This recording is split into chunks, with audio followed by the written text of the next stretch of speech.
Salam sejahtera kepada semua. So, sini merupakan performa yang saya telah upload kepada sistem MOOC dan UKM Folio, di mana khusus yang akan kita belajar pada semester ini merupakan pengurusan dan teknologi rawatan sisa, iaitu SKBS 6303, dan khusus ini merupakan khusus yang berjam kredit, iaitu 3 jam kredit. Ya, so HPK merupakan hasil pembelajaran di mana para pelajar akan berupaya untuk mencapai 3 hasil pembelajaran ini. Okey, sebelum itu, untuk makluman semua, saya telah uploadkan video mengenai synopsis khusus dan juga hasil pembelajaran di mana semua pelajar boleh refer dekat video ya di MOOC UKM ataupun UKM Folio. Dan untuk file performa itu, saya telah masukkan rujukan di mana para pelajar boleh merujuk kepada rujukan tersebut. Alright, sebelum kita memulakan topik.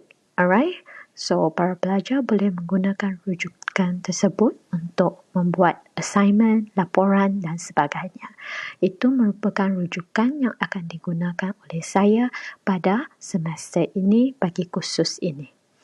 Dan untuk 3 jam kredit khusus ini, 3 hasil pembelajaran di mana telah dinyatakan dalam performa. Tetapi video ini adalah untuk sekali lagi mengingatkan semua pelajar di mana kita ada 3 tugasan untuk khusus ini. 3 tugasannya. So, tugasan itu, setiap tugasan adalah untuk menilai pelajar whether pelajar dapat mencapai hasil pembelajaran khusus tersebut. Ya, so kita ada 3 hasil pembelajaran khusus dan kita ada 3 tugasan.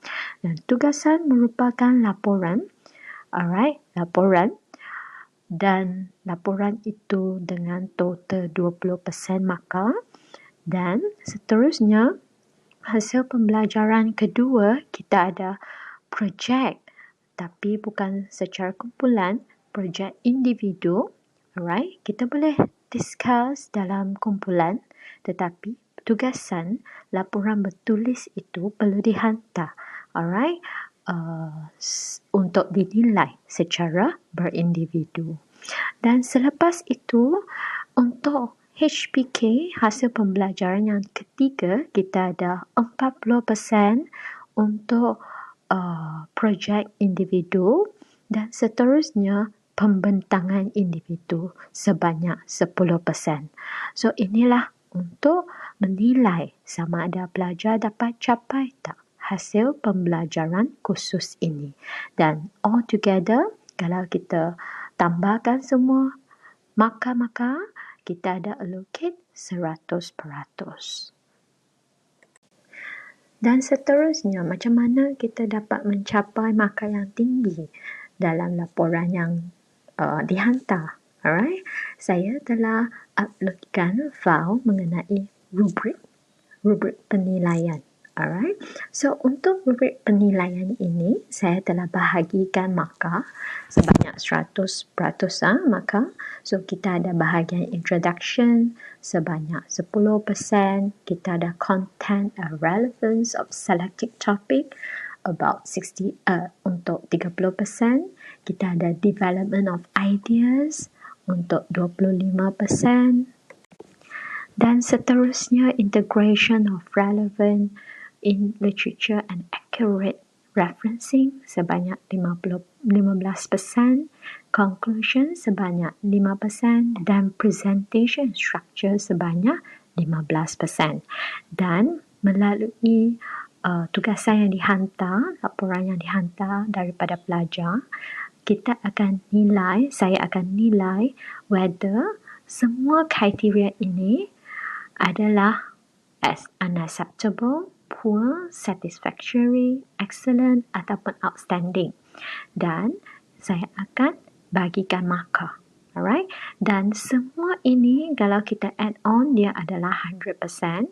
Daripada 100% ini kita akan take how many percentage mengikuti hasil pembelajaran yang dirancang. So para pelajar diingatkan untuk merujuk kepada performa khusus di mana sumber rujukan, buku-buku dan references telah dinyatakan dengan jelas di performa khusus dan tugasan yang perlu dihantar bagi menilai pencapaian hasil pembelajaran, 3 tugasan, 1 pembentangan dan ini merupakan rubrik. Alright?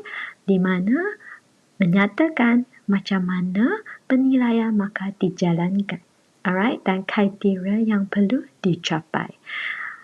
Saya harap semua para pelajar jelas dengan penerangan mengenai performa dan rubrik ini.